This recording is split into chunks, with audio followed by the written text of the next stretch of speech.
Part बताया था और आज इसमें हम आगे कुछ और नया करेंगे।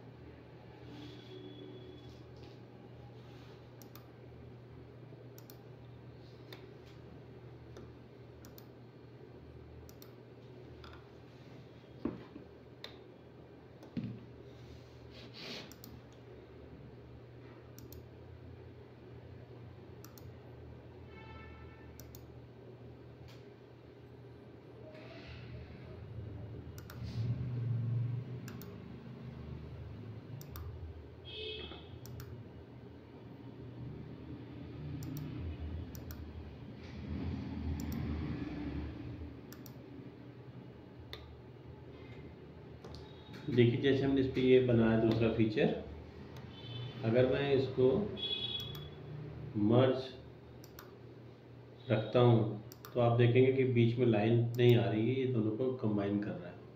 और अगर हम इन दोनों को अनमर्ज कर देते हैं तो उससे लाइन ऑफ सेपरेशन इसमें विजिबल होगी आपको। एडिटिंग में जाके इसको मैंने मर्ज करा और इसको फ्लिप करके इस तरफ भी कर दिया।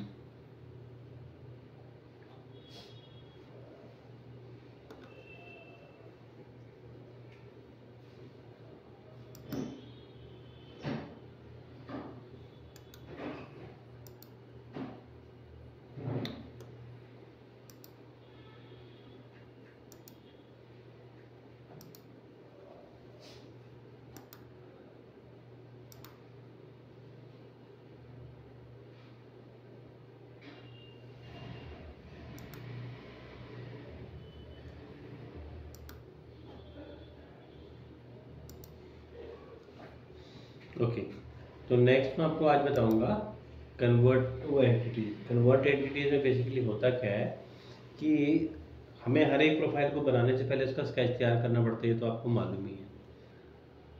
अभी तो हमारे पास सिंपल हम काम कर रहे हैं, अभी बड़ी सिंपल ड्राइंग्स हैं, बट जैसे जैसे आप आगे आप कॉम्प्लिकेटेड ड्राइंग्स में आएंगे, क्लब जो है ना, लेवल ऑफ कॉम्प्लेक्सिटी बढ़ता जाएगा।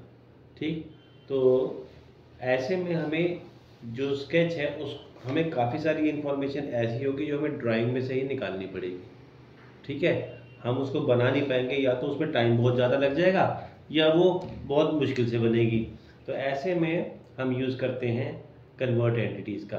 कन्वर्ट एंटिटीज़ को करने से पहले मैंने क्या किया, यहाँ पर ज्योमेट्रिक रेफरेंस ज्योमेट्री में यहाँ पे गए प्लेन पे, ये मैं आपको सिखाऊंगा, अगला टॉपिक यही होगा हमारा। प्लेन में गए, फिलहाल आप सिर्फ इतना समझ लो कि प्लेन में जाके मैंने यहाँ पर, इसने जब रेफरेंस पूछा तो मैंने इस फेस को सिलेक्ट करा और यहाँ से 100 की दूरी पे एक और प्लेन क्रिएट कर दिया। बस अभी के लिए आप सिर्फ इतना समझो, डिटेल में बाद में समझाऊंगा जब टॉपिक करेंगे। ये मैंने बना दिया प्लेन। अब ये जो नीचे आप देख रहे हैं सर्कल बने हुए हैं, मुझे ये एज इट इज़ यहाँ इस लेवल पे चाहिए थे, मुझे इस लेवल पे यहाँ पर वो चाहिए था, मतलब सेम स्केच चाहिए था। तो मैंने क्या किया, इस प्लेन पे जाके क्लिक किया और यहाँ से ऑप्शन हमने ले लिया, यहाँ से हमने ऑप्शन ले लिया स्केच का। जब हम स्केच की ऑप्शन में गए तो यहाँ पर हमारे पास ऑप्शन कन्वर्ट एंटिटीज़ का दिखाई दे रहा है, मैंने इस पर क्लिक किया। ठीक, इसने कहा कन्वर्ट एंटिटीज़ बताओ किसको करना चाहते हो आप, हमने सिलेक्ट करा यहाँ से जिस भी स्केच को आप वहाँ पे प्रोजेक्ट करना चाहते थे, हमने इसको सिलेक्ट करके ओके करा और एग्जिट करा। तो व्हाट डू वी सी, यहाँ पर हमें as it is same to same वो मिल गया। ठीक है, बाद में मैंने यहाँ पे एक्सट्रूड कमांड लिया तो इसे सिलेक्ट करा, तो आप ये देखिए ये एक ही साथ तीनों सिलेक्ट हो रहे हैं। ये देखिए जैसे कि प्लग और सॉकेट होता है ना, वो एग्जांपल ले लेते हैं। ये प्लग और एक सॉकेट है, तो उसके अंदर तो वो जाता है ना। आपने देखा जब मैंने ये किया तो ना तो मुझे इसकी लोकेशन बताने की ज़रूरत पड़ी, एक्स वाई कोऑर्डिनेट सेंटर इनके तीनों सर्कल के सेंटर भी बताने की जरूरत नहीं पड़ी, ना इनके डायमीटर बताने की जरूरत पड़ी, सीधा बनाया प्रोजेक्ट की और नीचे लेकर आ गए। ठीक है, तो जो मैंने आपको इलेक्ट्रिक प्लग का एग्जांपल दिया वो यहाँ पे बेस्ट अप्लाई होता है। आपने देखा हमने ठीक उसी तरीके से ये एक प्लग इसमें फिट कर दिया, ये देखिए।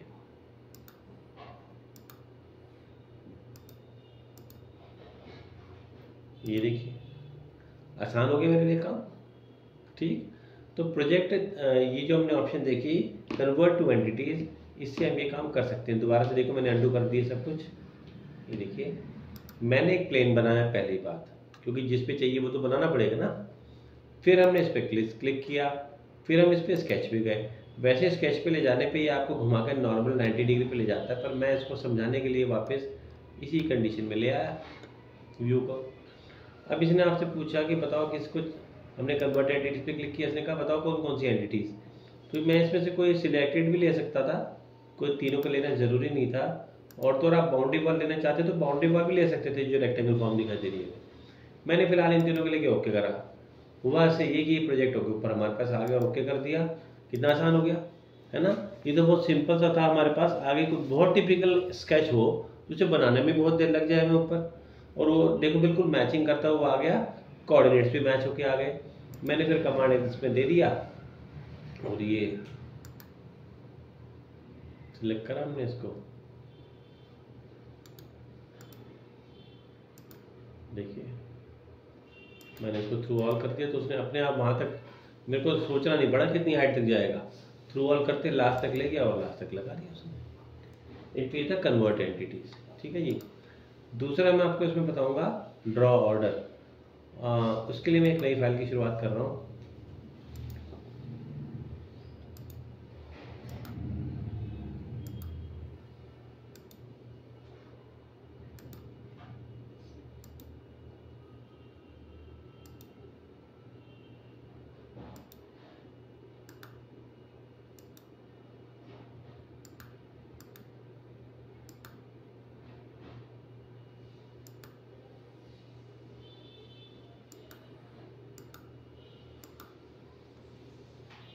अब ये गलती मुझसे हो गई कि मैंने इसको बना दिया टॉप प्लेन में, बनाना मुझे फ्रंट में था। बाद में रियलाइज़ किया। आप यहाँ से जाइए, स्केच में जाइए, स्केच प्लेन एडिट करिए, यहाँ से जाके डिज़ायर्ड प्लेन सेलेक्ट कर लेंगे और ओके कर देंगे। फिर इसकी थिकनेस भी मुझे बढ़ानी थी। आप यहाँ से गए, एडिट फीचर में गए, मिड प्लेन ऑप्शन ले लिए मैंने, तो इसको आगे मैंने बढ़ा के, देखा आपने।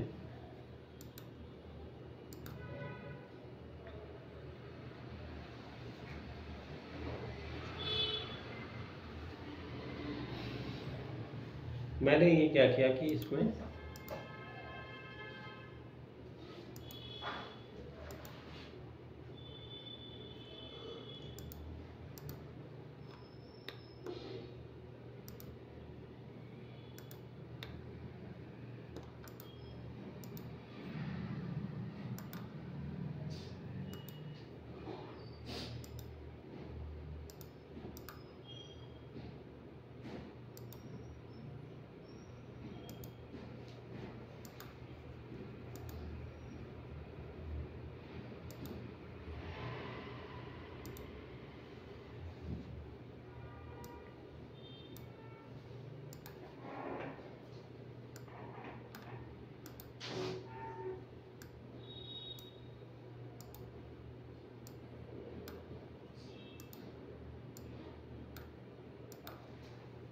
ऑलराइट, ये मैंने आपके सामने एक फिगर बनाया। सबसे पहले मैंने बनाया इसको, राइट, एक्सट्रूड 1 को बनाया मैंने इसे। फिर मैंने क्या किया, बाद में मैंने एक्सट्रूड 2 बनाया इसे। फिर मैंने क्या किया, ऊपर से लगाया कट यहाँ पे, तो ये इसमें से आर पार निकल गया, जाहिर सी बात है। लेकिन सोचने वाली बात ये है कि अगर मैंने इसको ऐसा किया होता कि पहले मैंने एक्सट्रूड 1 तो सबसे पहले बनेगा ही, ये सेकंड और थर्ड जो है एक्सट्रूड और कट, अगर मैं इनके सीक्वेंस को चेंज कर देता, अगर आपने पहले कट लगा दिया होता और बाद में इसको रखा होता, फिर तो इसमें होल नहीं आता है ना। मतलब इसके सीक्वेंस को चेंज करने से रिजल्ट में फ़र्क आ रहा है। मैंने क्या किया, यहाँ से कट को सिलेक्ट करा और इसको सिलेक्ट करके ड्रैग करके ऊपर ले गया और यहाँ पे ले जाके मैंने छोड़ दिया 1 के बाद। आपने देखा रिजल्ट वही आया। अगर सीक्वेंस में एक्सट्रूड कट और फिर एक्सट्रूड होता तो ये रिजल्ट आता, लेकिन अगर सीक्वेंस के अंदर में एक्सट्रूड और कट होता तो ये रिजल्ट आता। आप देख रहे हो रिजल्ट में वेरिएशन है, मगर ऐसा तभी पॉसिबल है जब हमने लॉजिकली कुछ किया हो, ऐसा नहीं जैसे मैं भी आपको करके दिखा रहा हूँ।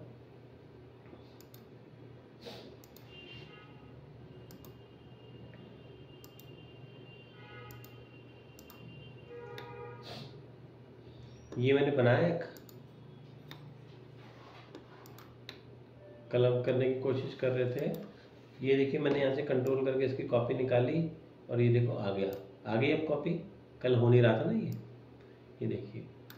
मेरे को जब सेम एक तरह के ऑब्जेक्ट को, ये जैसे बटन मान लो आपकी यहाँ पे बटन है, तो ये मेरे को ऐसे बटन एक नहीं चाहिए, कई चाहिए थे अपनी ड्राइंग में, तो हम बार बार बनाएंगे थोड़ी ना।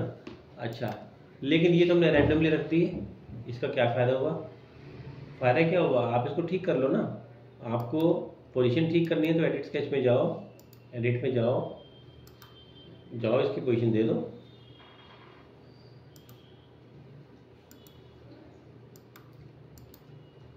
यहाँ से मैंने इसको 25 पे पोजीशन कर दिया,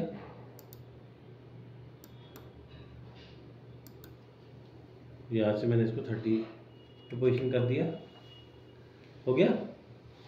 और तो और आप इसका रेडियस डायमीटर बदलना चाहो, देखो हमने तो कॉपी करके सेम ले लिया था, तो अगर आपको लगता है कि नहीं इसका तो अलग है, उसने तो ये कॉपी एज इट इज़ कर दिया था, मैंने इसको देखिए 8 का कर दिया, तो ये 8 का हो गया। तो आपने लोकेशन भी इसकी कर दी और वो भी कर दिया, इतना तो हुआ।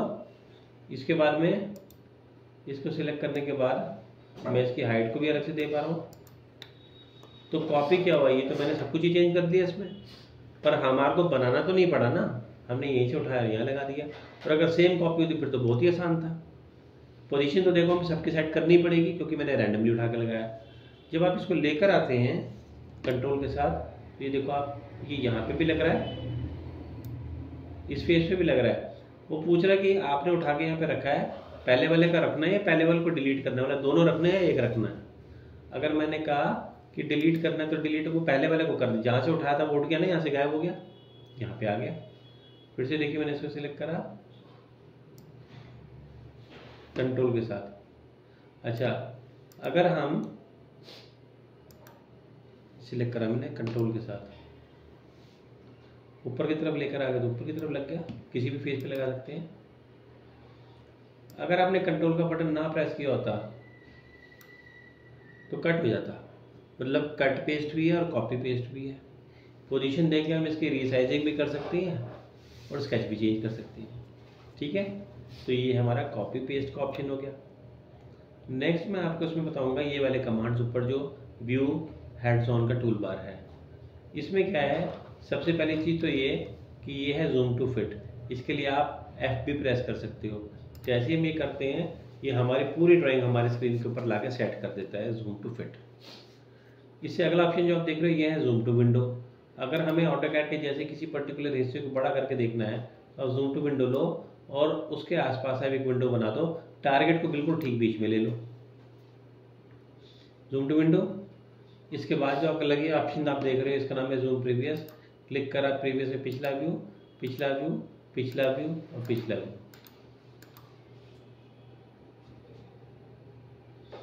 इसे नेक्स्ट ऑप्शन है सेक्शन का। सेक्शन से पहले बाकी भी बता देता हूँ। ये जो आप देख रहे हैं ओरिएंटेशन, ये तो मैं आपको बता ही चुका हूँ। हमारे पास यहाँ पे व्यू, आइसोमेट्रिक, डायमेट्रिक और ट्रायमेट्रिक, इनमें फ़र्क सिर्फ एंगल का मिलेगा आपको थोड़ा थोड़ा, है ना। जैसे आइसोमेट्रिक एंगल 30 डिग्री का होता है, उसमें किसी एक का एंगल 45 डिग्री का है, ठीक है। इस तरह से एंगल का फ़र्क मिलेगा, ये है। और इससे अलावा तो आप यहाँ से चेंज यहाँ से सिलेक्ट कर ही सकते हो, वो मैंने आपको बताया होगा। स्पेस बार के बटन से भी यही आ जाता है हमारे सामने। हम यहाँ पर अपनी स्क्रीन को सिंगल पे काम कर रहे थे 2 हिस्सों में बांट सकते हैं, आप अपनी स्क्रीन को 4 हिस्सों में बांट सकते हैं। जब हम कोई बहुत टिपिकल ड्राइंग बनाते हैं जिसको समझना बड़ा मुश्किल होता है, जिसमें हमें तीनों व्यूज़ साथ में देखने पड़ते हैं रेफरेंस के लिए, हम ऐसा करते हैं। करंट व्यू एक ही होता है जिसके ऊपर आपको दिखाई दे रहे हैं ना टूल बार, ये करंट है, अब ये करंट है, अब ये है और ये करंट है। करेंगे आप किसी में भी कुछ भी चेंज तो वो तो सब के अंदर होगा, ड्राइंग तो वही है। वापस अगर हमें सिंगल पे जाना है तो आप यहाँ से जाएं और वापस जाके सिंगल को ले लें, ठीक।